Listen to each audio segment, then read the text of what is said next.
সাহিত্য সভা আমাদের শুরুটা হচ্ছে ঠিকই এইভাবে, কিন্তু সাহিত্যের চর্চাটা আমরা করেছি ওয়ান ম্যাগাজিনের মাধ্যমে, আমাদের ডিপার্টমেন্টাল ম্যাগাজিনের মাধ্যমে, এবং সর্বোপরি আমাদের এই হাতে লেখা পত্রিকার মাধ্যমে। তাই হাতে লেখা পত্রিকাকে আরো সক্রিয় করবার জন্য আমরা সাহিত্য সভাটা নিয়ম করে করছি। আমি বিশেষটাকে অনুরোধ করছি এই সাহিত্য সভা সূচনা। বাংলা সাহিত্য বলে কথা না, যে কোনো সৃষ্টি প্রত্যেকটা মানুষের মধ্যে তো আরেকটা মানুষ থাকে, বাইরের মানুষের চেহারার বাইরেও একটা ভেতরের মানুষ থাকে। সেই মানুষটা কখনো কবি হয়ে ইচ্ছে করে উঠতে, কখনো তার গান গাইবার ইচ্ছে করে, মানে একটা শিল্পী মনস্ক মানুষ বিশেষ করে বাঙালিদের থাকেই আর কি। অনেকের ভিতরে অনেক কিছু চাপা অবস্থায় থাকে, সেটা আমাদের বাংলা বিভাগ দীর্ঘদিন ধরেই তার বিভিন্ন কর্মকাণ্ডের মাধ্যমে অহল্লার মুক্তি তারা ঘটায়, এবং নারী অন্যতম কি বলবো মাধ্যম হিসেবে আজ থেকে মানে বছর দুয়েক আগে কাগজের রোদে লেখাটা শুরু হয়েছিল। যারা প্রাক্তনী যারা ছিল, যারা এটা দেখেছি, তার আগে কারণ আমার এতদিনকার শিক্ষকতা জীবনে আমি দেখি এই ধরনের কাজ কোনো অসুবিধা নেই, দেখি যে এরকমভাবেও হয় আর কি। একটা নতুন সৃষ্টিকে আমরা আহ্বান জানাচ্ছি আর কি। যাই হোক, আজকের এই অনুষ্ঠানের মাধ্যমে আবার চাপা পড়া জিনিসটা আবার নতুন করে আবার শুরু হচ্ছে। অনুষ্ঠানের সার্বিক আমরা সাফল্য কামনা করি সবাই কলেজের তরফ থেকে। আমাদের প্রিন্সিপাল ম্যাডাম নেই, তাই বয়স্ক মাস্টার মাসে আমি এখানে আছি। আমাদের উদ্যোগ আরোভাবে এগিয়ে যাক, এতে আমরা কামনা করছি। যে কোনো সৃষ্টি আনন্দ দেয়, আমাদের বিশ্বে আনন্দ দেবে সাহিত্য, সেগুলো তো সুযোগটা সবচেয়ে বেশি আর কি। তোমরাও একটা কিছু করো আর কি, বাংলা বিভাগের সঙ্গে এই মাস্টারমশাইয়ের সঙ্গে ঝুলে থাকো, মাস্টারমশাইদের সঙ্গে যারা আছে, অনেক কিছু তোমরা জানতে পারবে। সবাই ভালো আর আমি ক্লাসে থ্যাংক ইউ।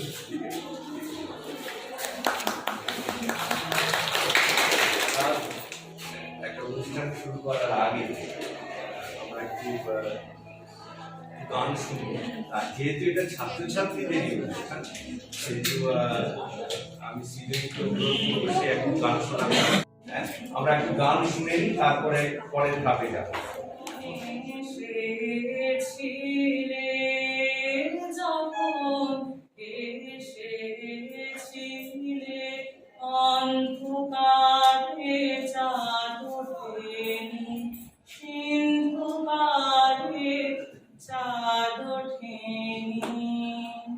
যখন এসেছিলে হে অজানা তোমায় কবে জেনেছিলে, কোনোভাবে জেনেছিলে, গানে তোমার পরশখানি বেজেছিল প্রাণের তারে, যখন এসেছিলে অন্ধকারে চাঁদনি, সিন্ধুকারে চাঁদনি।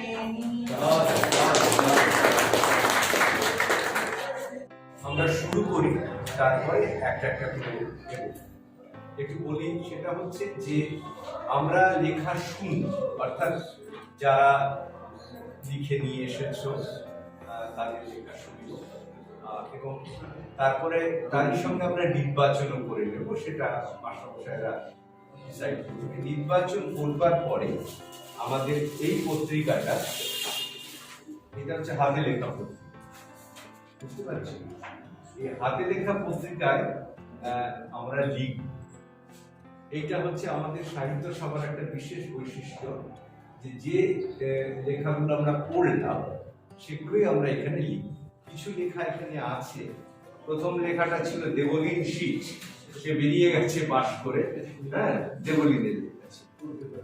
তারপরে সৌমিকের একটা লেখা ছিল এক সময়, হ্যাঁ, তখন তারা যৌবনাশ্রম অর্পিতা লিখেছিল, চম্পকের একটা লেখা আছে, মহুয়া বলে রাহুলের একটা লেখা আছে, অ্যামাজন বলে ঝুমার একটা লেখা আছে। এই পর্যন্ত লেখা আছে। এখন এটাকে তো ধারাবাহিকভাবে নিয়ে যেতে হয়। তা এই সাহিত্য সভাগুলো করলে যেটা হয় যে যারা লিখছো বাড়িতে বসে ঘরে বসে বিভিন্ন সময় তাদের লেখাগুলো এখানে আমরা লিপিবদ্ধ করবো, তাদেরই হাতে লেখা।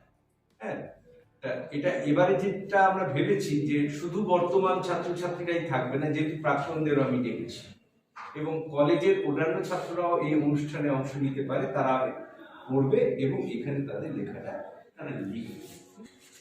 আমার কথা, আজ কলেজ তাড়াতাড়ি ছুটি হওয়ায় তাড়াতাড়ি বাড়ি ফিরে এলো।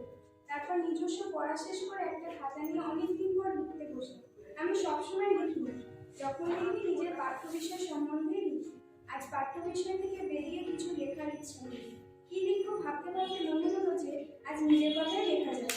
আমার জন্ম গ্রামে হলেও আজ নিজের পড়াশোনা ও পরিবারের কর্মসূত্রে আমরা এখন সফল।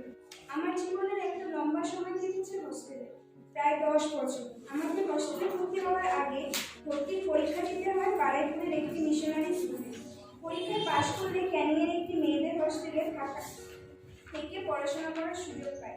হোস্টেল মানে নিয়মে বাঁধা একটি জীবন। প্রথম দিকে হোস্টেলে ভর্তি হওয়া এটা শুনে খুব আনন্দ হয়েছে। তারপর যখন হোস্টেলে ভর্তি করি, বাবা মা পরিবারের দিকে দূরে একা থাকতে হবে ভেবে খুব কষ্ট হতো। সেই কষ্ট আস্তে আস্তে যেন কোথায় হারিয়ে গেল। সবার সঙ্গে মিলেমিশে থাকার আনন্দটাই আলাদা। আমার মতো অনেকেই সেখানে থাকত। আমার প্রথম দিকে সহপাঠী ছিল 20 জন। মাধ্যমিকের পরে আমরা প্রায় মাত্র 8 জন থেকে গেলাম হোস্টেলে। আমি হোস্টেল থেকে কিভাবে কোনো বিষয়ে দায়িত্ব নিতে হয় তা শিখেছি, যা এখন আমার জীবনে সমস্ত ক্ষেত্রেই কাজে লাগে। এরপর উচ্চ মাধ্যমিক পাশ করার পর সবাই আলাদা হয়ে গেল। সবাই যে যার বাড়িতে, কেউ কেউ বিয়ে করে নিল, আর কেউ কেউ হোস্টেল থেকে নার্সিং ট্রেনিংয়ের জন্য চলে গেল বেঙ্গালুরু। আমি ভর্তি হলাম কলেজে ভর্তি হওয়ার পর আবার নতুন শিক্ষক শিক্ষিকা পেলাম, আবারও অনেক নতুন বন্ধু হলো। পুরোনো বন্ধুদের সঙ্গে এখন তেমনভাবে কোনো যোগাযোগ নেই বললেই চলে। এখন আমি 5ম সেমিস্টারের ছাত্রী। কিছু মাস পর কলেজের সময়সীমাও শেষ হয়ে যাবে। বর্তমান সবাইকে ছেড়ে চলে যেতে হবে অন্য নতুন মানুষদের মাঝে। বাহ, বলার থাকলে বলতে পারো যে কোনো একজন। কিছু মাস পর, কয়েক মাস পর শব্দ পরিবর্তন করবে, কিছু শব্দ তো পরিবর্তন হবে। হিমের পরশ, শীতের হাওয়ায় লাগলো নাচন, আমলো দিলেই ডালে ডালে, পাতাগুলি শিশি দিয়ে ছড়িয়ে দিল তালে তালে। কবিগুরু রবীন্দ্রনাথ ঠাকুরের লেখা এই কবিতাটি যেন শীতের প্রারম্ভের এক আভাস দিয়ে যায়। হেমন্তের সোনালি ডানার ভয় পড়ে উত্তরের দিক থেকে বয়ে আসা হিমের হাওয়ার সাথে প্রকৃতিতে শীতের আগমন ঘটে। হিমের পরশে শহরগুলি যেন হয়ে ওঠে শান্ত স্নিগ্ধ সুন্দর। ভোরের বেলা যখন কুয়াশা আচ্ছন্ন মেঘগুলির মধ্যে থেকে সূর্যোদয় হয় আর সোনালি রোদগুলি এসে পড়ে শিশির ভেজা সবুজ ঘাসগুলির উপরে, তখন মনে হয় যেন তার সৌন্দর্য আরো দ্বিগুণ বেড়ে যাচ্ছে। এবং তার সঙ্গে উত্তরের প্রান্ত থেকে বয়ে আসা রং বেরঙের পাখির কোলাহল, সব মিলে এই মনোরম প্রাকৃতিক সৌন্দর্যে মন মেতে ওঠে। এই শীতের মৌসুমে ডিসেম্বরের ছুটিতে পরিবারের সকলের সঙ্গে বনভোজনে যাওয়ার মজাই আলাদা। তবে সঠিক স্থান নির্বাচন অত্যন্ত জরুরি। তাই শুক্রবার বিকেলে বৈঠকখানে বসে সকলে মিলে গন্তব্যস্থল ঠিক করে ফেললাম। একটি গাড়ি ও ড্রাইভার ঠিক করা হলো এবং সব ব্যাগপত্র ও সরঞ্জাম গুছিয়ে ফেললাম। পরের দিন ভোর 5টায় শীতের কম্পনে এবং মনে একরাশ আনন্দ অনুভূতি নিয়ে চড়ুইবাতির উদ্দেশ্যে বেরিয়ে পড়লাম কবিগুরু স্থানে শান্তিনিকেতন। কিছুটা দূর গিয়ে একটি ছোট্ট চায়ের দোকানে গাড়িটি দাঁড় করিয়ে সকলে চা পান করলাম। সত্যি শীতের সকালে ঘাড়ে চায়ের গন্ধে যেন আলাদা। এরপর আমরা বেরিয়ে পড়লাম গন্তব্যের উদ্দেশ্যে। কলকাতা বেরোনোর পর আমরা সকলে প্রাতঃকাল সারলাম, গরম গরম কচুরি আর তার সাথে ছোলার ডাল। গাড়িতে যাওয়ার সময় ঠিক করা হলো পথে গানের লড়াই খেলায় নিয়ম পরিবর্তন করে এক অনবদ্য নিয়ম তৈরি করবে, যে সকলকে কম বেশি অন্তত পক্ষে 2টি লাইন করে শুধুমাত্র রবীন্দ্রসঙ্গীতই গাইতে হবে। শান্তিনিকেতন যাত্রাপথে এই রবীন্দ্রসঙ্গীত এক নতুন মাত্রা তৈরি করছে। এইভাবেই গল্প ও গানের আড্ডার সাথে সাথে আমরা পৌঁছে গেলাম শান্তিনিকেতন বোলপুরের লালমাটিতে। দূর থেকেই বাঁশির সুর কানে বাজতেই মনটা যেন ভরে উঠল। চারিদিকে সবুজের আচ্ছন্নতায় ডুবে যেতে ইচ্ছা করলো। চারিপাশে রঙিন ফুলের সমারোহ যেন চোখে রঙিন স্বপ্ন এঁকে দিচ্ছে। আমরা কেউই আর নিজেকে ধরে রাখতে পারলাম না, ছুটে গেলাম প্রকৃতির কোলে সবুজের প্রান্তরে। শুনলাম রবীন্দ্রনাথের পথ ধরে এখনো খোলা আকাশের নিচে গাছের তলায় বসে শিক্ষা গ্রহণ করলাম। এরপর আমরা দুটো টোটো ঠিক করে বেরিয়ে পড়লাম আশেপাশটি ঘুরে দেখতে। প্রথমে বিশ্বভারতীর মূল আকর্ষণ উত্তরায়ণ মিউজিয়ামে গেলাম। সেই প্রাঙ্গণে রয়েছে বিচিত্রা, উদয়ন, শ্যামলী, কোণার প্রভৃতি বাড়ি। সঙ্গে রয়েছে স্বয়ং কবিগুরুর ব্যবহৃত গাড়ি, নানান সামগ্রী, উপহার, সম্মান স্মারক, নোবেলের রেপ্লিকা ইত্যাদি। সবকিছু দেখে মন্ত্রমুগ্ধ হয়েছে চেয়েছিলাম এক দৃষ্টিতে, তবে হাতে কম সময় থাকায় তৎক্ষণাৎ বেরিয়ে যেতে হলো। এরপর একে একে ছাতিমতলা, অমর্ত্য সেনের বাড়ি, নন্দলাল বসুর স্মৃতি বিজড়িত কালো বাড়ি, রামকিঙ্কর বেজের তৈরি শিল্পকীর্তি, উপাসনা গৃহ, কলাভবন স্থানগুলি পরিদর্শন করে আমরা সকলে একটি পরিচ্ছন্ন স্থান দেখে দুপুরে রান্নার ব্যবস্থা করলাম। রান্নার মশলা সরঞ্জাম ও একটি ছোট্ট ওভেন সঙ্গে নিয়ে এসেছিলাম। সকলে মিলে রেঁধে ফেললাম বাঙালির প্রিয় ভাত ও কষা মাংস। দুপুরের আহার সেরে ঠিক করলাম এখানেই সকলে মিলে কিছুক্ষণ বিশ্রাম নেব। তখনও সকলে মুগ্ধ হয়ে আছে শান্তিনিকেতনের এই অপরূপ সৌন্দর্যে। সকলের মনে ওই এক সুর যেন বাজছে, গ্রাম ছাড়া ওই রাঙামাটির পথ আমার মন ভুলায়। তবে ছোটদের মধ্যে কোনো ক্লান্তির রেশ নেই। তারা ছুটে বেড়াচ্ছে প্রকৃতির পানে, খোলা আকাশের নিচে সবুজ প্রান্তরে। তারা যেন তাদের শৈশবে সুমধুর সময়গুলি প্রাণ ভরে উপভোগ করছে। ইতিমধ্যেই আকাশের দিকে চেয়ে দেখলাম সূর্যি মামা তখন পশ্চিম দিকে পাড়ি দিচ্ছে। আর দেরি না করে বেরিয়ে পড়লাম কোপাই নদীর পাড়ে। এখানে বসে কবিগুরু লিখেছিলেন আমাদের ছোট নদী চলে আশীর্বাদ কবিতাটি। নদীর পাড়ে বসে উপভোগ করছিলাম সূর্যাস্তের অপরূপ দৃশ্য। চারিদিকটি আস্তে আস্তে সূর্যের রঙের সাথে মিশে ম্লান হয়ে যাচ্ছে। অনেক দূরে গ্রামটি কুয়াশায় আচ্ছন্ন হয়ে পড়েছে। সেই দিনটি ছিল শনিবার, আর প্রত্যেক সপ্তাহে এই দিন করে কোপাই নদীর তীরে হাট বসে। সেখানকার মানুষের হস্তশিল্প এবং পূর্ণ কাঠের তৈরি ভাস্কর্য মুগ্ধ হয়ে দেখছিলেন। আর এই হাটের প্রধান আকর্ষণ থাকে বাউল গান আর তার সঙ্গে সাঁওতালিদের নাচ। এই মনোরম দৃশ্যগুলিকে ক্যামেরায় ফ্রেমবন্দি করে নিয়ে এসেছিলাম। সন্ধ্যার পর হাট বন্ধ হয়ে গেলে এইবার আমরা বাড়ির পথে রওনা দিলাম, কারণ ফিরে আসতে মন চাইছিল না। তবুও ফিরতে তো হবে। এই ছোট ছোট অনুভূতিগুলি চিরজীবন মনের অন্তঃস্থলে এক বিরাট জায়গা অধিকার করে থাকে। তাই বারবার ফিরে যাব ওই লাল মাটির দেশে, শান্তিনিকেতনের খোলা প্রান্তরে, গাছেদের আশ্রয়ে, সবুজের সমারোহ। খুব ভালো ঘুম হয়। সময় মতো ভোরে উঠতে না পারায় প্রতিদিনের অভ্যেস মতো প্রাতঃভ্রমণে বেরোতে আধ ঘন্টা দেরি হয়ে গেল। তাই আমি বাড়ির সামনের রাস্তা ধরে মর্নিং ওয়াক করতে বেরোলাম। কিছুটা হেঁটে যেতেই আমার এক বান্ধবী পায়েলের সাথে দেখা হয়ে গেল। দুজনে গল্প করতে করতে হাঁটার সময় একটা শোরগোল শুনতে পেলাম। হঠাৎ দেখি 12 কি 13 বছরের একটি কিশোর, যার পরনে একটি ছেঁড়া জামা, মাথার চুলটি উস্কো খুস্কো, গায়ের রং তামাটে, প্রাণপণে ছুটে আসছে। আর তার পেছনে আমাদের চেনা বৈষ্ণব কাকু লাঠি হাতে তাকে তাড়া করছে। প্রথমে বুঝতে পারলাম না এই সাত সকালে এমন কি ঘটনা ঘটলো যে এই বাচ্চা ছেলেটিকে গোবিন্দ কাকু তাড়া করছে। ভাবলাম বাচ্চা ছেলেটি কি এমন করলো। হঠাৎ ছেলেটি ছুটতে ছুটতে আমাদের সামনে এসে পড়ে এবং বলল, দিদি আমাকে বাঁচাও, ওই দাদু আমাকে লাঠি দিয়ে মারবে। গোবিন্দ কাকু তার স্ফীত মধ্যপ্রদেশ নিয়ে দৌড়ে এসে হাঁপাতে হাঁপাতে বললেন, ওকে ছেড়ে দাও তোমরা, ওকে আজ লাঠি দিয়ে পেটাবো আমি। তখনও বুঝিনি ঈশ্বরপ্রেমী মানুষটির এই রণমূর্তি ধারণের কারণ। আমি গোবিন্দ কাকুকে জিজ্ঞাসা করলাম, এই সাত সকালে এমন কি হলো যে বাচ্চাটিকে মারার জন্য লাঠি হাতে ছুটে এলেন? গোবিন্দ কাকু তারস্বরে বলে উঠলেন, কাজী হতভাগা, এত বড় সাহস, তুই আমার বাড়ির কলের জল অপবিত্র করলি, তোকে আজ মারবো না। আমি কিশোরটিকে সহানুভূতির সঙ্গে জিজ্ঞাসা করলাম, তুমি দাদুর এমন কি ক্ষতি করেছো যে দাদু তোমাকে মারতে চাইছেন? কিছু চুরি করেছো কি? কিশোরটি জানালো যে তারা গরিব কিন্তু চোর নয়। সে বলল, বিশ্বাস করো, আমার বাবা দিনমজুর, কদিন ধরে জ্বর, কাজে যেতে পারে না। ওই বড় বাড়িটার কাছে আমরা ছোট একটা ভাঙা ঘরে থাকি। আমরা আদিবাসী সাঁওতাল বলে অনেকে আমাদের এড়িয়ে চলে। আমি বললাম, তোমার মাও কি কাজ করে? ছেলেটি বলল, না দিদি, আমার মার খুব কঠিন অসুখ, ডাক্তার বলেছেন মা বেশি দিন বাঁচবে না। বাবা আমায় জড়িয়ে ধরে খুব কাঁদে, মা কিছু করতে পারে না। বাবা আর আমি কোনো রকম কাজ করি। আমি বললাম, এর সঙ্গে দাদুর মারের কি সম্পর্ক? ছেলেটি বলল, কাল রাতে খুব গরমে ঘুমোতে পারিনি, বাবার গায়ে খুব জ্বর থাকায় বাবাকে বারবার দেখছিলাম। আজ ভোরে কাজে যাওয়ার সময় এত জ্বর পিপাসা পেয়েছিল, তাই নিরুপায় হয়ে লোহার গেটটা ডিঙিয়ে ওই দাদুর বাড়ির কল থেকে জল পড়ছিল সেই জল খেয়েছি, কারণ রাস্তার কলটা ভাঙা ছিল। বিশ্বাস করো, আমি আর কিছুতে হাত দিইনি। গোবিন্দ কাকু বললেন, ইতর বদমাস, আমার বাড়ির কল চুলি, ওই কল আর ব্যবহার করতে পারবো? এটা এক অনাসৃষ্টি নয়? কিশোরটির কথা শুনে মন বিষণ্ণ হলো। ভাবলাম আজ এত বছর পরও সেই অস্পৃশ্যতার অন্ধকারে ঘুরপাক খাচ্ছে দেশ। বিবেকানন্দ, রামকৃষ্ণ, নেতাজি সুভাষচন্দ্র প্রমুখ এই বিরুদ্ধে লিখে গেছে। স্বাধীনতার এত বছর পরেও কি জাতির সেই ঘুম ভাঙেনি? মনীষীদের স্বপ্নে ভারত এখনো অন্ধকারাচ্ছন্ন হয়ে রয়েছে। গোবিন্দ কাকুকে বুঝিয়ে সুঝিয়ে বাড়ি পাঠালাম। মনে মনে ভাবলাম, এই কি তার মানবিকতা, এই তার মানব প্রেম? ছেলেটিকে নাম জিজ্ঞাসা করলে সে বলল মনোজ হাঁসদা। আমি আর আমার বান্ধবী মিলে তাকে আমাদের কাছে যা ছিল তাই দিলাম তার মার চিকিৎসার জন্য। মনোজ চলে গেল ঢাকুরিয়া স্টেশনের কাছে একটি চায়ের দোকানে কাজ করতে।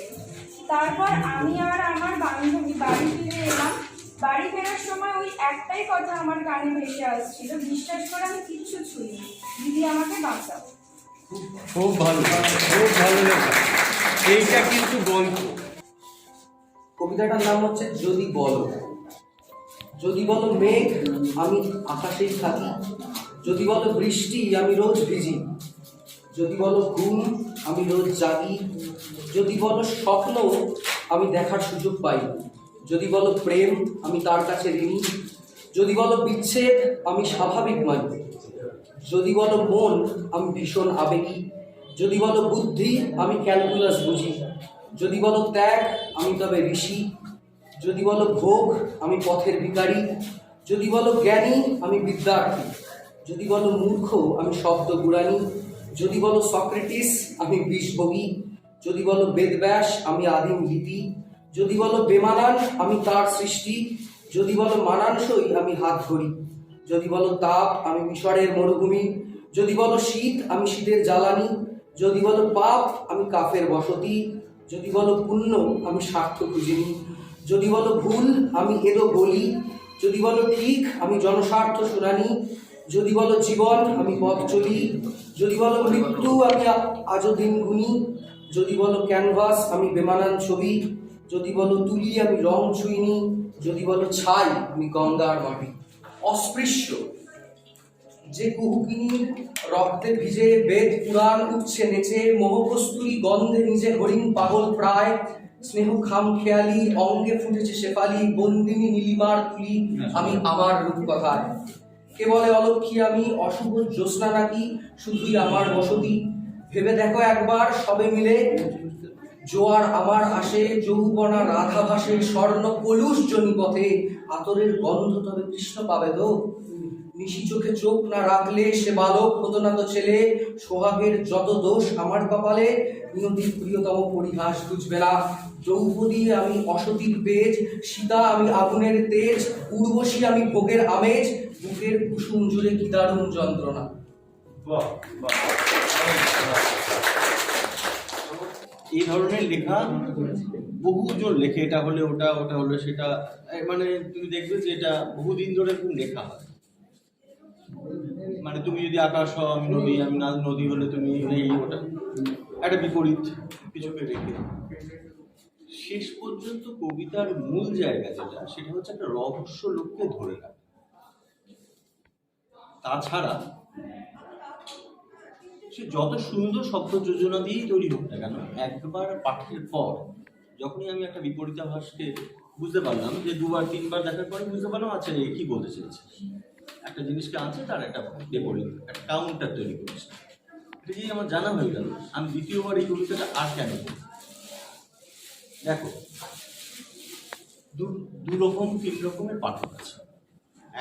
একজন পাঠক একটা রচনার সারফেস থেকেই তার সুখ দুঃখ ভালো লাগা প্লেজারটা নিয়ে নেয়, হয়ে গেল।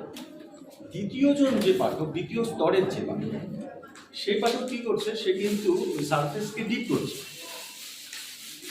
এবং সে দেখছে খুঁটিনাটি তার, মানে অর্থাৎ দেখছে তার স্টাইলটা কি, তার ভাষা প্রয়োগ কি, তার জ্যোতিচিহ্নের প্রয়োগ কি, হ্যাঁ, তার নিজস্ব ভাষা ব্যক্তিত্ব কি, এই গোটা ব্যাপারটা সে কিন্তু দেখছে। আরও একজন পাঠক আছে থার্ড স্তরের, সেটা আমি আর বলছি না এই মুহূর্তে, বুঝতে পারলে তো? যে দ্বিতীয় স্তরের অন্তত পাঠক, যার কাছে পৌঁছতে গেলে প্রথম কবিতাটাকে আমি বলবো যে এর প্রত্যেকে লিখে এখন এটা। হ্যাঁ, তুমি যদি দুর্গা হও, আমি তাহলে হ্যাঁ আমি বলবো এটাকে বাদ দিয়ে দেবে, একদম বাদ দিয়ে দেবে, এই বিষয়টাকেই রাখবে না। সহজ চাল তো এটা একটা। আরেকটা কথা বলবো, ওই আর প্রথম কবিতাটা লিখতে গেলে, অন্তত রচনা হতে গেলে, ওই কবিতাগুলোতে না একটা জিনিস না হলে দুর্বল হয়ে যাবে, সেখানে হচ্ছে ছন্দটাকে কিন্তু ঠিক রাখতে হবে। ছন্দটাকে ওইখানে যদি তোমার সুবিধা হবে, তো ছন্দ বুঝতে, তোমার তো ম্যাথামেটিক্সটা ভালো, তুমি একটু করে দেখে নিলেই পারবে। আমি বারবার খোঁজার চেষ্টা করছিলাম ছন্দর চালটা কি, আমি দেখলাম না 5 মাত্রা হচ্ছে না, 6 মাত্রা হচ্ছে না, তো হচ্ছে না বিষয়টা। ফলে ওই ধরনের লেখা লিখতে গেলে না একটু ছন্দে ফেলতেই হবে, কারণ চালটাই তো একটা, দেখবে ওই চালটা হচ্ছে 5 মাত্রার একটা চাল। চেষ্টা করি হয় না লিখি, কাগজে, প্রেসক্রিপশনে, টিস্যুতে, নোটপ্যাডে লিখে রাখি, ফেলে রাখি, কাটি, ছিঁড়ি, জোড়াতালি দিই, নিড়াই, আগাই, বিছাই, তাপ দিই, চুড়াই। ভাবি এসবের মানে হয় না। মায়ের আঁচলের দিকে যাই, বাবার শাসনের দিকে যাই, ভাতের গন্ধের দিকে যাই, মাংসের গন্ধের দিকে যাই, জীবনের গন্ধের দিকে যাই, লাশের গন্ধের দিকেও যাই। গাইনি ওয়ার্ড থেকে লাশ কাটা ঘর চেনা, অন্ধকার থেকে আলো, ঘুম থেকে জাগরণ, আনন্দ থেকে দুঃখ, প্রত্যাশা থেকে প্রাপ্তি, ঘাম থেকে রক্ত, শরীর থেকে আত্মা, মানুষ থেকে শয়তান, শয়তান থেকে ঈশ্বরকে আলাদা করি। ঘেন্না আসে, হাসি আসে, কান্নাও আসে, ক্লান্তি আসে, ঘুম আসে। ঘুমের ভিতর জেগে থাকে আধ লেখা কবিতা, অভিজ্ঞতা, যাপন, ভবিষ্যৎ কল্পনা, সংযোজন, বিয়োজন, গুণ, ভাগ, অনুপাত মারফত এক কবিতা, সাথে হাজার সংশয় জন্মদিন।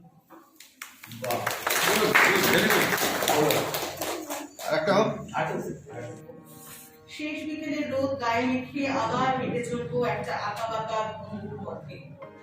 স্মৃতির ক্লাসরুমে রোদ কল হয় না, কত মানুষই তো রোজ দিন হারিয়ে যায়। অনুপস্থিতি একটা অজুহাত মাত্র, কিংবা হিসেব রাখি থাকবো সব। এই গভীর রাতে বিড়ালটার উজ্জ্বল চোখে চোখ পড়ে, মনে হয় কিছু বলতে চায়। বুঝেছি, খিদে। রান্নাঘরের জিয়ে রাখা মাছগুলো ওর খিদের কারণ। সুতরাং এ শহরে মৃত মাছ আর মৃত সম্পর্কের কোনো পোস্টমর্টেম হয় না। আচ্ছা, প্রথমে দ্বিতীয় কবিতা, দ্বিতীয় কবিতা একটা জায়গায় খুব কানে আছে, এটা বুঝতে কবিতাকে বুঝলাম, এই ব্যবহারটা হয় না, গদ্যের ব্যবহার, এটা একেবারে মানে একদম পরিষ্কার গদ্যের বিষয়। আচ্ছা, এটা একটা গেল। আর প্রথম কবিতা না, প্রথম কবিতাটা, দ্বিতীয় কবিতাটাও ভালো। প্রথম কবিতাটা আমি লিখলে কি করতাম সেটা বলতে পারি। আমি অভিঘাতগুলোকে না, মানে সমান অভিঘাতগুলোকে কমিয়ে আরো কনফিডেন্স করতাম। এই প্রথম একটা দুটো কবিতা আমি শুনলাম, এটা কবিতা মনে হয়, কবিতা ভালো লাগে, খুবই ভালো। এবার একটা কথা বলি আর সেটা হচ্ছে যে কবিতা কি এটা স্পষ্ট করে বলা যায়, স্পষ্ট করে ধরা হবে। অতনু ছন্দের কথা বলছে, ছন্দ বললে অলঙ্কারের কথা আসে এবং আরো নানা কথা। আমার কাছে কবিতা একটা মেজাজ, এই যে মেজাজ, একটা গদ্যগন্ধ। রবীন্দ্রনাথের কবিতাগুলো পড়লি, রবীন্দ্রনাথের শেষের দিকের কবিতা, কবিতা, অর্থাৎ এটা একটা মেজাজ। এই মেজাজটা তৈরি করবো কি করে? ও যেমন একটা যুক্তি দিয়েছে যে রসের মধ্যে যদি একটা মিস্টিক নেচার না থাকে, তাহলে ঠিক যেন কবিতাটা বলা যায়। মানে কবিতা হচ্ছে বলা হয় সাহিত্যের সব থেকে কঠিনতম। যাই হোক, আরো কথা পরে বলবো। এবারে একটু ছোঁয়ার, আবার পঞ্চম সেমিস্টারে ফিরে গেলাম। ছেলে মানে বাউল বলে, খারাপ কথা বলে, তারা ভীষণ অত্যাচারী। বাবাও কি একই দলে? ছেলে মানে কি বউ নেওটা, মাকে দেয় না খেতে, বাবাও যে ভাত পায় না দুপুর বেলায় পেটে। ছেলে মানে চরিত্রহীন, শাড়ির আঁচল টানে, ভাই ফোটায় দাদাই কিন্তু বোনের কাপড় কিনে। ছেলেদের শুধু শরীর চাই, সঙ্গী তাই খোঁজে। 30 বছরের সংসার এমনি এমনি বাঁচে, ভাবনায় বদল আনো, দোষী একজন হয়, ধর্ষক প্রতারক সবাই। ছেলেবেলার অদম্য স্মৃতিগুলো মনে রেখো, বন্ধ স্কুল গেটে ওই পারে দুষ্টুমিগুলো। মনে রেখো পড়ন্ত বিকালে ক্রিকেট খেলাগুলো। মনে রেখো দুর্গা পুজোয় ভোরে উঠে পড়া শিউলি ফুলগুলো। স্মৃতিতে থাক শীতের সন্ধ্যায় জমিয়ে পিকনিকগুলো। কিন্তু সেই মাত্রাহীন খুশি আজ জর্জরিত, অসহায়। চারিদিক আজ নিস্তব্ধ, নেই আজ জনজীবন মাতিয়ে রাখার আনন্দ একলব্ধ। ঠিক আছে, তাহলে আমার গল্পের নাম হচ্ছে চাকরি সূত্রে মেদিনীপুর থেকে কলকাতা আসেন মোহন এবং তার 3 ও তার একটি মাত্র মেয়ে মীরা সেন। মোহন সেন ছোট একটা কোম্পানিতে চাকরি করে এবং তার মাইনে খুব একটা বেশি নয়, 4 থেকে 5 হাজার টাকা। এর মধ্যে সংসার ঠিকমতো চলছে না। দেখতে দেখতে 2 বছর কেটে গেল। মোহনবাবু সেই কোম্পানিতে চাকরি করেছে। মোহনবাবু তার স্ত্রীর একটা স্বপ্ন ছিল যে তাদের মেয়ে মীরাকে যেইভাবে হোক পড়াশোনা শিখে ডাক্তার করতে চেয়েছিল। কিন্তু এই অভাবের মধ্যে দিয়ে তাদের স্বপ্ন কোথাও না কোথাও ভেঙে যাচ্ছিল। তাও তারা হার মানতে চায়নি। মীরা পড়াশোনা খুবই ভালো ছিল এবং মেধাবীও ছিল। সেও তার মা বাবার স্বপ্ন পূরণ করতে চেয়েছিল। একদিন হঠাৎ রাতে মীরার মায়ের প্রচন্ড শরীর খারাপ হলো। সেদিন রাতে কোনো ডাক্তারের খোঁজ না পেয়ে মীরার বাবা ফিরাতে হাসপাতালে ভর্তি করে দিতে লাগলো।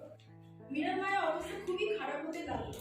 ডাক্তার সেই সময় মোহনবাবুকে বললেন চিকিৎসার জন্য অনেক টাকা লাগতে পারে। তাও ডাক্তার বলেছিল প্রায় 1.5 থেকে 2 লক্ষ টাকা লাগবে।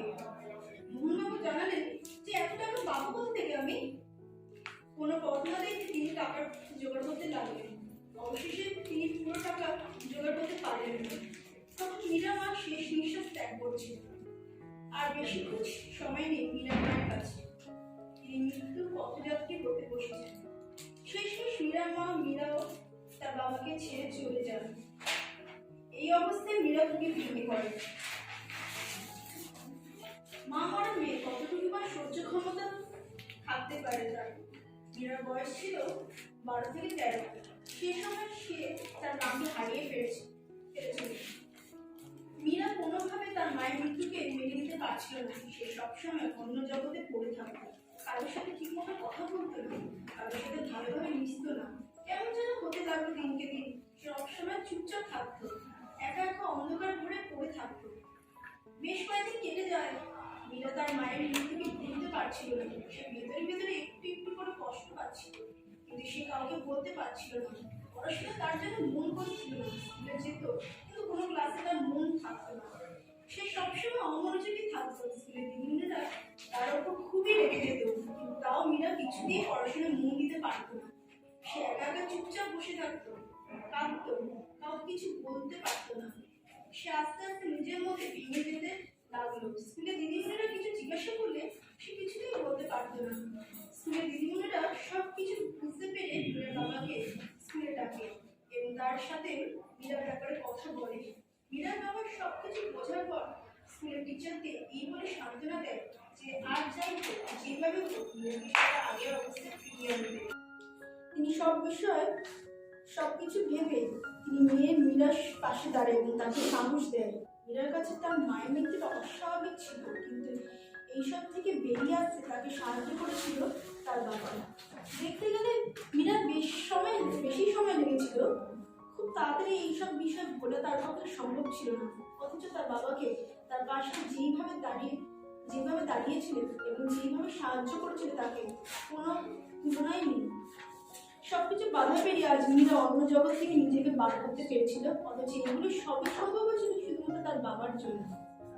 মীরা স্কুলে যায়, মন দিয়ে পড়াশোনা করে। ক্লাসে মনোযোগ সহকারে পড়াশোনা শুনে আগের মতো সে আর চুপচাপ বা একা একা থাকে না। এখন সে তার ভেতরে ভেতরে আর কষ্ট পায় না, একা একা বসে কাঁদে না। বলতে গেলে মীরা পুরোপুরি আগের অবস্থায় ফিরে এসেছে। এখন মীরার বয়স হচ্ছে 18 বছর। উচ্চ মাধ্যমিকের পরীক্ষায় ভালো নম্বর পেয়ে পাশ করেছে। তো সে একটা নামকরা মেডিকেল কলেজে ভর্তি হয়েছে। তার ডাক্তার হওয়ার স্বপ্নটা আর বেশি দিন নেই। সে তার মা ও বাবার স্বপ্ন পূরণ করতে চলেছে। সেই সময় চলে এলো যখন মীরা মা তার বাবাকে স্বপ্ন মীরার মা ও বাবা তার স্বপ্ন দেখেছিল যে মীরা একদিন ডাক্তার হবে। আজ মীরা ডাক্তার হয়ে গেল, কিন্তু মীরার পাশে তার মা নেই, পাশে রয়ে গেল তার বাবা। মানুষের ভেতর আর একটা মানুষ থাকে, কথা হয় তার সাথে, মনে হয় তাকে আজন্মকাল বাঁচিয়ে রাখবে।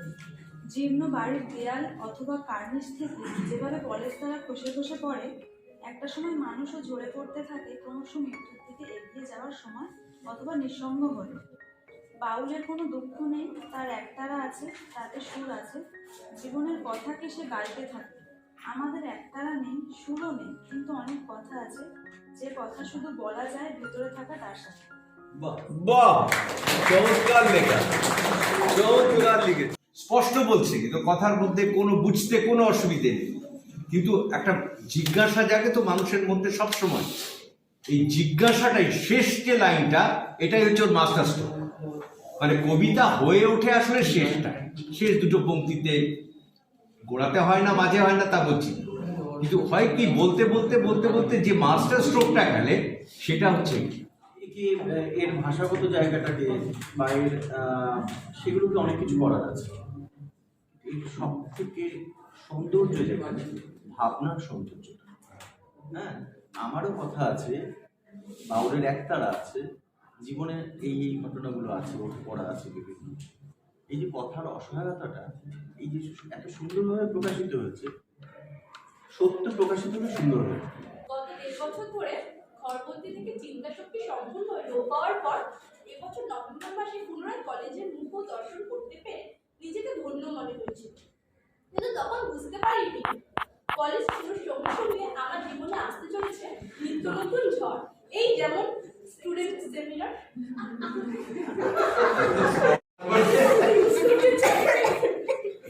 দিবাকর স্যার বললেন, "রিয়া, তোমাকে অভিজ্ঞতায় তো মানুষ উঠে আসতেই পারে।" সেমিনারে কারাগার নাটকটি পৌরাণিকতার আধারে একটি নিজের রাজনৈতিক নাটক তা আলোচনা করতে হবে। এই কথাটি শোনার পরে কিছুক্ষণের জন্য আমার চোখের সামনে সবকিছু শূন্য হয়ে গেল। আর মস্তিষ্ক বলেছিল, বিনত থাকতে আমাকে বক্ত করে কি খুব দরকার ছিল? কিন্তু মুখে বললাম, ঠিক আছে স্যার। তারপর আর লেগে পড়ে না কারাগার নাটকটির রাজনৈতিক দিকের নানা তথ্য খুঁজতে। কিন্তু নাটকটি শুধুমাত্র রাজনৈতিক দিক খুঁজতে গিয়ে আমি খুঁজে পেলাম আর অনেক দিক, যেমন ট্র্যাজিক দিক, রবীন্দ্র প্রভাব ইত্যাদি। যাই হোক, এভাবে তথ্য খুঁজতে উপস্থাপন কিভাবে করব তা ভাবতে দিবাকর স্যারের কাছে অনুশীলন করতে করতে এসে যায় 10ই ডিসেম্বর, অর্থাৎ স্টুডেন্ট সেমিনারের দিন। এই দিন সকাল থেকে মনের মধ্যে একটা আলাদাই উত্তেজনা কাজ করছিল, আর নিজেকে এটা বোঝাতে ব্যস্ত ছিলাম সব ঠিক হবে, এত ভয় পাওয়ার কি আছে। 10ই ডিসেম্বর সন্ধ্যে 6টায় সেমিনার শুরু হয়। প্রথম বক্তা ছিল শ্রী পাল, আর শেষ বক্তা ছিলাম আমি আমার আলোচনার শুরুটা ঠিকভাবেই করেছিলাম, কিন্তু আলোচনা যত এগোচ্ছিল আমার হৃদস্পন্দন যেন ততই বাড়ছিল। এক পর্যায়ে গিয়ে আমার মনে হয়েছিল আমি সম্পূর্ণ শূন্য মস্তিষ্কের একটি মানুষ। তাও কোনো রকমে সেদিনের বক্তব্য শেষ করেছিলাম, আর মনে মনে নিজেকে বলেছিলাম, যাক, এই যাত্রায় নিস্তার পেলাম। কিন্তু বলে না, যেখানে বাঘের ভয় সেখানে সন্ধে হয়, আমার সাথেও তাই হল। সেদিনের অনুষ্ঠান শেষে অগ্নিমিত্র স্যার সবাইকে বললেন, 20 তারিখে সাহিত্য সভা আছে, সকলে নিজের লেখা নিয়ে আসবে। তখন নিজেকে কারাগার নাটকের কংস মনে হয়েছিল।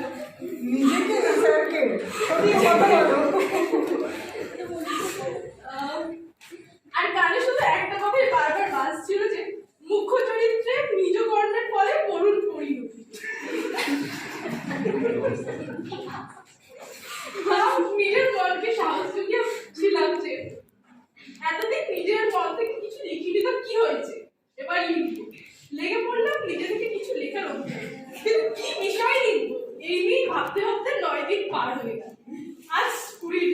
সাহিত্য সভার দিন আমি এখনো ভেবে উঠতে পারিনি যে কি বিষয় লিখব। আমি দীপ্তময় ঘোষ। আজকে এখনই আমি আমার নিজস্ব একটি ভ্রমণ অভিজ্ঞতা সবার সামনে তুলে ধরব। নাম গন্তব্য কেদারনাথ। বাঙালি মাত্রই খুবই ভ্রমণ প্রিয়াসু হয়। এনাদের যেমন ভালো খাবার এবং ভালো পোশাক দরকার, ঠিক সেরকম বছরে 2 বার বড় সফর এবং মাঝে কয়েকবার জটিকা সফর না হলে মনে হয় এই মানব জন্মের বৃথা। তাই আমি আর ব্যতিক্রম নই। বাঙালি বলে কথা। তবে আজ যেই সফরের গল্পটা শোনাবো তা প্রাকৃতিক দুর্যোগে শেষ হয়ে যাওয়ার 8 বছর পরের উত্তরাখণ্ডের গল্প। পুজোর ছুটি এবং শীতের ছুটি দুটি সময় বড় সফর করার জন্য উপযুক্ত সময় বলে আমার মনে হয়। তাই আমরাও, অর্থাৎ আমি এবং আমার 3 বন্ধু বেরিয়ে পড়েছিলাম কেদারনাথের উদ্দেশ্যে। কথিত আছে স্বর্গ থেকে নাকি হাওয়া আসে কেদারনাথে। 90 দিন আগেই টিকিট কাটা হয়ে গেছিল। পুজোয় ভালো করে উপভোগ করে বিজয়ের ঠিক পরের দিনকে আমরা 3 জন রওনা দিলাম দেবভূমি হরিদ্বারের দিকে। হাওড়া টু ঋষিকেশ স্পেশাল ট্রেনে চেপে প্রায় 1.5 দিন যাত্রা করার পর অবশেষে ভোর রাতে আমরা পৌঁছালাম হরিদ্বার। নামতেই দেবভূমি আমাদের বৃষ্টি দিয়ে স্বাগত জানালো। বৃষ্টির জন্য কষ্ট এবং ঘোরার জন্য আনন্দ, দুটিকে সঙ্গে করে এগোলাম হোটেলের দিকে। প্রায় অনেকক্ষণ বিশ্রাম নিয়ে সকালে বেরিয়ে পড়লাম চণ্ডী পাহাড় দর্শন করতে। দর্শন করে ফিরেও এলাম ঠিকঠাক সময়। পুরো হরিদ্বারে আমিষ রান্না পাওয়া যায় না, তবে নিরামিষ থাকলেও এত রকম ভেদ যে আমিষের প্রয়োজন পড়লো না। তবে গরম দেরাদুন চালের ভাত আর একটুখানি ঘি, বিশ্বাস করুন অপূর্ব। এবং খিদের চোটে ওটাই আমাদের কাছে অমৃত ছিল। সন্ধ্যায় হরকিপৌরি ঘাটে বসে গঙ্গা মায়ের আরতি দেখা, জলে প্রদীপ ভাসানোর অনুভূতি যা ভাষায় প্রকাশ করা যাবে না। রাতের খাবার সেরে নিয়ে বিশ্রাম করে সেই দিনে আমাদের কেদারনাথের উদ্দেশ্যে বেরিয়ে পড়ার কথা ছিল ঠিকই, কিন্তু সব যেন কিছুক্ষণ পরেই এলোমেলো হয়ে গেল। রাতের খাবার খেয়ে একটু ঘুমিয়ে বেরোলাম হরিদ্বার বাস স্ট্যান্ডে। সেখান থেকে সোনপ্রয়াগ নামক এক জায়গায় যেতে হয়। বাসে যেতে সময় লাগে 12 ঘন্টা। প্রায় 2 ঘন্টা অপেক্ষার পর একজন এসে আমাদের জিজ্ঞেস করলো, তোমরা কোথায় যাচ্ছ? আমরা উত্তরে কেদারনাথ বলাতেই তিনি যেটা বললেন সেটার জন্য আমরা প্রস্তুত ছিলাম না। তিনি বললেন 3 দিনের জন্য অতিরিক্ত বৃষ্টি এবং ধস নামার কারণে 4 ধাম যাত্রা বন্ধ করা হয়েছে। তোমরা না হয় বাড়ি ফিরে যাও, না হলে এখানেই 3-4 দিন থেকে যাও। কি করবো ভাবতে ভাবতে সামনে একটি ঋষিকেশ যাওয়ার অটো দেখতে পাই। কিছু না ভেবেই উঠে পড়ি। প্রায় 45 মিনিট পর পৌঁছাই ঋষিকেশে। অপূর্ব ছবির মতো জায়গা। অনেক কষ্টে শীতে কাঁপতে কাঁপতে একটি হোটেলে ঢুকে বাকি রাত আর একটু বিশ্রাম করে বেরোলাম। প্রাতরাশ খেয়ে আশেপাশে টুকটাক জায়গাগুলো পরিদর্শন করতে গেলাম। তার মধ্যে ছিল জানকী ঝুলা, রামঝুলা, ব্রিটিশ আশ্রম। দেখতে দেখতে প্রায় দুপুর গড়িয়ে গেল। যত সময় বাড়ছে শীতও যেন বেড়েই চলছিল। সারাদিন আবহাওয়া সম্পূর্ণ ভালো থাকায় রাত্রে ভাবলাম এবার হয়তো 4 ধাম যাত্রা খুললেও খুলতে পারে। সেই ভোরে বেরিয়ে গেলাম। বেরিয়ে ওখানকার একজন লোকাল লোককে জিজ্ঞেস করলাম যে 4 ধাম যাত্রা খুলেছে কিনা। উত্তরে বলল যে হ্যাঁ, কাল সকাল থেকেই সবাই কেদারনাথ যাত্রা করতে পারবে। সত্যি বলতে ভীষণ আনন্দ হয়েছিল সেই সময়। হোটেলে ফিরেই সমস্ত সামগ্রী গুছিয়ে বেরিয়ে আবার গেলাম হরিদ্বার বাস স্ট্যান্ডে। দেখলাম পরপর 2টি সোনপ্রয়াগের বাস দাঁড়িয়ে আছে। তখন বাজে ভোর 4টে। সেই সময় বাস রওনা দিল। প্রায় 7 ঘন্টা পর গাড়ি থামলো রুদ্রপ্রয়াগ নামক একটি জায়গায়, যেখানে অলকানন্দা এবং মন্দাকিনী মিলিত হয়েছে। আর কিছুক্ষণ বহু পাহাড়ের মাঝখান দিয়ে এগোচ্ছিলাম। মাঝে মাঝে কুয়াশায় চারিদিক ভরে যাচ্ছিল। আবার কিছুক্ষণ পর কুয়াশা ভেদ করে রোদের ঝিলিক দেখা দিচ্ছিল। পাহাড়ি খাদ দিয়ে অপরূপ সৌন্দর্য দেখতে দেখতে কখন অতগুলো সময় কেটে গেল বুঝতেই পারিনি। পৌঁছালাম সোনপ্রয়াগে। বাজে তখন বিকেল 5:30। অসম্ভব ঠান্ডা। গাড়ি থেকে নেমেই সোজা হাঁটা দিলাম হোটেলে। হোটেলের জানলা দিয়ে হিমালয় বরফাবৃত কিছুটা অংশ দেখা যাচ্ছিল। একদম তাড়াতাড়ি খেয়ে নিয়ে শুয়ে পড়লাম। ভোর 4:30 সময় উঠলাম। এত মারাত্মক ঠান্ডা যে জ্যাকেটের উপরে খান 3টে ঠান্ডা কাটাবার পোশাক পরার পর শীতে ঘুরতে যাওয়ার সাজ আমাদের শেষ হলো। ও মাথার টুপি, পায়ের মোজার গ্লাভসটা বলতে ভুলেই গেছি। সেখান থেকে গেলাম গৌরীকুণ্ড, যেখান থেকে আসল ট্রেক শুরু। মন্দাকিনীর অপরূপ শোভা দর্শনের সাথে সাথে মহাদেবের কাছে যেন সুস্থ শরীর নিয়ে তার কাছে পৌঁছতে পারি সেই প্রার্থনা করতে করতে হাঁটা শুরু করলাম। সামনে 18 থেকে 19 কিলোমিটার আমাদের উঠতে হবে। ঘোড়ায় করে ওঠার বিকল্পও ছিল, কিন্তু আমরা হেঁটে উঠবো বলে সিদ্ধান্ত নিয়েছিলাম। প্রায় অর্ধেকটা আমরা বেশ ভালো করে উঠলাম। একটি ব্রিজ পার করে বাকি আরো 9 কিলোমিটার। বাজে বিকেল 3টে। পাহাড়ি ঝর্ণার আওয়াজ শিরদাঁড়া কাঁপিয়ে দিচ্ছে। তারপরে আসল কষ্ট আস্তে আস্তে অনুভব করতে পারছিলাম। বিশাল চড়াই, আর যত সময় যাচ্ছে অক্সিজেন লেভেলও কমে আসছিল। 2 ঘন্টা কাটার পরও দেখলাম সামনে 5 কিলোমিটার বাকি। তখন আমাদের হাঁটার ক্ষমতা শেষ। সন্ধ্যা হয়ে গেছে। তাই তখন মনে হচ্ছিল এক পা যেতে যেন 1 ঘন্টা সময় লাগছে। হাতে পুরো হাত পা পুরো অবশ হয়ে যাচ্ছে ঠান্ডার, সেই মুহূর্তে দাঁড়িয়ে মনে হচ্ছিল বাড়ি ফিরে যাই। অবশেষে আমরা কেদারের পূর্ণভূমিতে পা রাখলাম। পুরো ট্রেক কমপ্লিট করে উপরে উঠতে আমাদের প্রায় 18 ঘন্টা সময় লেগেছিল। দূর থেকে কেদারনাথের চূড়া দেখতে পেয়ে আলাদাই শান্তি উপভোগ করতে পারছিলাম। তখন আর বেশি সময় নষ্ট না করে ঢুকলাম হোটেলে। আবহাওয়া তখন 1.5 ডিগ্রি সেলসিয়াস। রাতে খাবার সেরে ঘুমালাম। সকালে উঠেই পুজো দিতে গেলাম। মন্দিরের ভিতর মহাদেবের আকৃতি অনেকটা মোষের পিঠের মতো, যেটি কেদারনাথ রূপে পূজিত হন। মুখ সহ দেহের বাকি অংশ পশুপতি নাথ হিসেবে নেপালে পূজিত হন। পুজো দিয়ে মন ভরে গেল। সেদিন আবার ওই পথ দিয়ে নেবে রাতে সোনপ্রয়াগ থেকে বাস ধরে হরিদ্বারে এসে ট্রেন ধরে ফিরে চললাম কলকাতার দিকে। সাথে রইল অনেক মিষ্টি মধুর স্মৃতি, অর্জিত পূর্ণ আর ভয়ঙ্কর অভিজ্ঞতা। যেখানে তুমি যাচ্ছ সেই জায়গা সম্পর্কেও দু চার কথা বলতে হয়, এবং সেটা বলতে গিয়ে যদি তোমার পুরাণের কাছে যেতে হয়, ইতিহাসের কাছে যেতে হয়, ভূগোলের কাছে যেতে হয়, বিজ্ঞানের কাছে যেতে হয়, সবই ব্যবহার করতে পারে, তাতে জিনিসটা আরো মানে জমাট হয়। সুন্দরী উত্তরবঙ্গ। সুন্দরী, ও তো উত্তরবঙ্গের ছেলে। আচ্ছা, বাহ। পশ্চিমবঙ্গ রাজ্যে বিভিন্ন কারণে বিখ্যাত, তার মধ্যে অন্যতম হলো পর্যটন। এবং পর্যটন বলতে প্রথমেই যে জায়গার কথা না বললেই নয়, তা হলো উত্তরবঙ্গ। পাহাড় এবং জঙ্গলের এক অসামান্য সংমিশ্রণ। দার্জিলিং, জলপাইগুড়ি, আলিপুরদুয়ার, কুচবিহার জেলা মিলিয়েই মূলত উত্তরবঙ্গ গঠিত। তার মধ্যে আলিপুরদুয়ার, জলপাইগুড়ি এবং কুচবিহার মূলত জঙ্গলের জন্য বিখ্যাত। জলদাপাড়া অভয়ারণ্য এবং গরুমারা জাতীয় উদ্যান এদের মধ্যে অন্যতম। এখানেই বিখ্যাত এক শৃঙ্গ গন্ডারের দেখা দেয়। অপরদিকে দার্জিলিং জেলা পাহাড়ের জন্য বিখ্যাত। পর্যটকরা এখানে শীত উপভোগ করতে আসেন। প্রাকৃতিক দৃশ্যের দিক থেকেও এই জায়গাগুলি জুড়ি মেলা পান। দার্জিলিং শুধুমাত্র পর্যটন স্থল হিসেবেই নয়, দার্জিলিং চায়ের কদর সারা বিশ্ব জুড়ে। পর্বতারোহীদের কাছেও এই উত্তরবঙ্গের গুরুত্ব বেশ অপরিসীম। অনেকেই সান্দাকফু, কাঞ্চনজঙ্ঘা এবং ফালুর বিভিন্ন শৃঙ্গ অভিযানে যান। সম্প্রতি পর্যটকদের আকর্ষণের জন্য রেলওয়ের তরফ থেকে ডুয়ার্স উপভোগ করার জন্য বিস্তালম এক্সপ্রেস নামে এক কাঁচ দিয়ে ঢাকা সুন্দর ট্রেন পরিষেবা চালু করেছে। সব মিলিয়ে উত্তরবঙ্গ পর্যটনের ক্ষেত্রে একটি আদর্শ স্থান। নামটা হেল্প করেছেন দিবাকর স্যার। হ্যাঁ, নামকরণের কৃতজ্ঞতা। অনুভূতি। আচ্ছা, অনুভূতি। অনুভূতির কথা। ডিসেম্বরের শেষের একটা কনকনে শীতের সকালে মৃন্ময় গরম চায়ে চুমুক দিতে পুরনো একটা ডায়েরির পাতা ওল্টাতে ওল্টাতে তার মনে এসে ভিড় করতে থাকে বহু স্মৃতি বিজড়িত দিন। বলা বাহুল্য তার চায়ের অভ্যাসটা কলেজ জীবন থেকেই শুরু। বছর কয়েক হয়েছে সে শরীরচর্চা মনোনিবেশ করেছে। মৃন্ময় প্রতিদিনের মতো মর্নিং ওয়াক থেকে ফিরে 9:30টার মধ্যে স্নান সেরে খাবার টেবিলে এসে বসে। সেদিন ছিল রবিবার। সকাল থেকেই বেশ মেঘলা। তার মায়ের কাছে এক কাপ চা চেয়ে সে নিজের ঘরে এসে পুরনো কিছু বই ঘাঁটতে গিয়ে তার চোখে পড়ে একটা পুরনো ডায়েরি। সেটা হাতে নিয়ে গরম চায়ে চুমুক দিতে দিতে তার চোখে পড়ে একটা কোয়েশ্চেন পেপার, যেটা ছিল তার কলেজ জীবনের প্রথম ক্লাস টেস্ট। ফার্স্ট ইয়ারে তাদের প্রথম থেকেই অনলাইন ক্লাস চলে। সে না চেনে কোনো সহপাঠীকে, না চেনে কোনো সিনিয়র বা কোনো শিক্ষক শিক্ষিকা।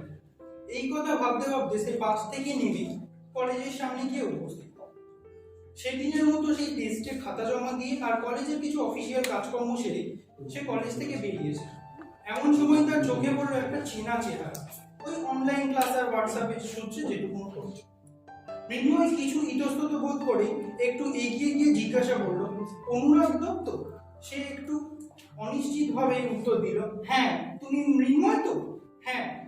মৃন্ময় মানে এখানে একটা কথোপকথন হচ্ছে।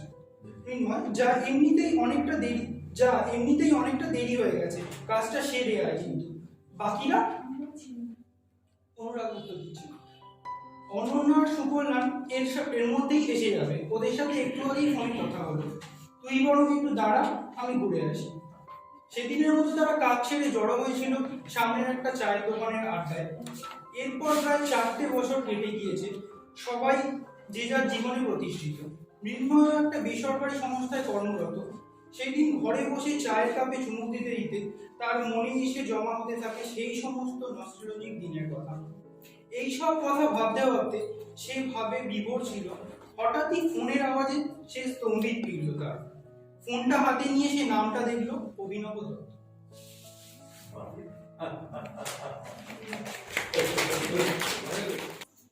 এগোর জন্য বেঁচে আছি এই কাব্য বই। কবিতার নাম কি হবে?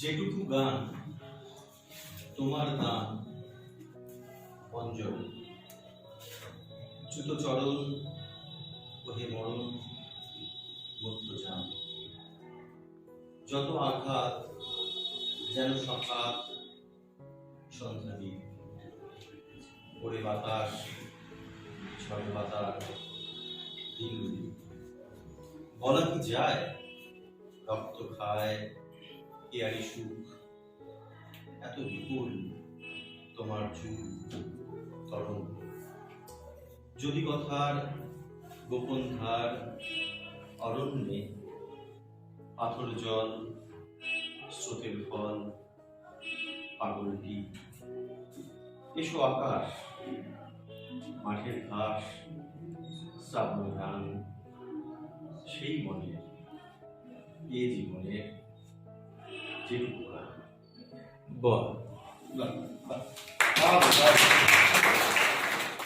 দিন ও রাতের ক্ষুধা আমি ভেসে যাই পথে পথে, যদি খুঁজে পাই সুধা, আমাকে ডেকো না দেহ সুখ, বিনিয়া ফুলের ছটা আমি ভেসে যাই প্রাণমন, দিন হাতে আছে কটা, ভূমিকার পরে অভিমুখ ঠিক করাটাই দায়, আমাকে ডেকো না ছায়া জল, দিন যায় দিন যায়।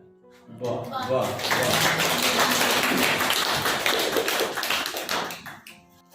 আজ যেমন মেঘ করে এলো রাজকীয় মেজাজে, যেমন আব্দুল রহিম কৃষ্ণ স্তুতির দোহা করে শোনাচ্ছেন মহামতি আকবর, যেন যে মন্দ্র ও গুরু ধ্বনি আসলে সভায় অভিনন্দিত হচ্ছে সেই দোহা আজ এমন মন্দ।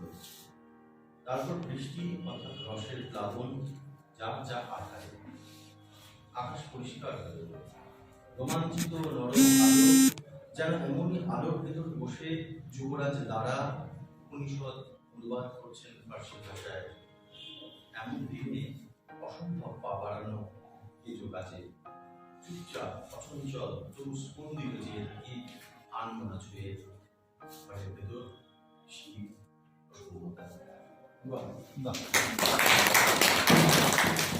আমাকে কবিতার কথা বলো না তোমরা, কিছু ভাঁজ করা ময়লা টাকার মতো ভাবনা, কিছু খুচরোর মতো শব্দ পকেটে নিয়ে কত চাওয়া যায়, বেঁচে আছে কিনা তাই বুঝি না, আমাকে বোঝানো হয়, কিছু দেখি বা শুনি নাকি আমাকে দেখানো আর শোনানো হয়। কল্পনা করি শহর কলকাতাতে হাত ধরে নিয়ে যাচ্ছি এক অজানা দিকের খুঁজে, কেননা লেফট উইং দিয়ে রাইট উইংয়ে, রাইট উইং দিয়ে লেফট উইংয়ে অপূর্ণ গুণ দিচ্ছে, তারা তো বুঝতেই পারছেন আমাদের ইচ্ছেগুলোর পিঠে মস্ত পুঁজ, চোখে ছোঁয়াচে শ্যাওলা জমে আছে। চমৎকার। আচ্ছা, এবার এই একটা শুনি। সাংসারিক সংসার বুঝি ছায়া জল মাটি, প্যানোরামা আঁকা আলার বাটি, মানুষের মন সহজ রেখাটি জটিল আকাঙ্ক্ষিত, ও আবার যার তারই জীবন, যার শ্রমজীবী প্রাণ পাত্রগণ, তাদের চোখের মহাপ্রাণ ধন শান্ত করার ছিল। সংসার বুঝি রাজনৈতিক শোষকের লোক, লালসায় ঠিক, তার প্রতি লেগে সকাল সারি সূর্যকে ওকে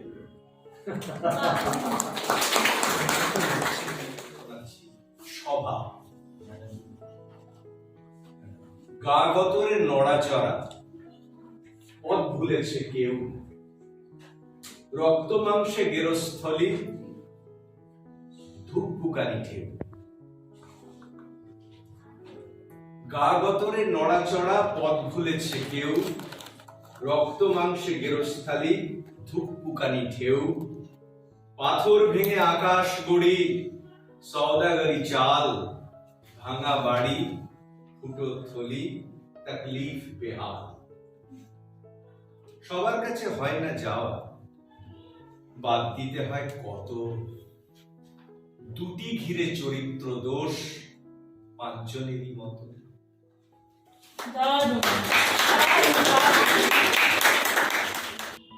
এটা একটু অন্যরকম।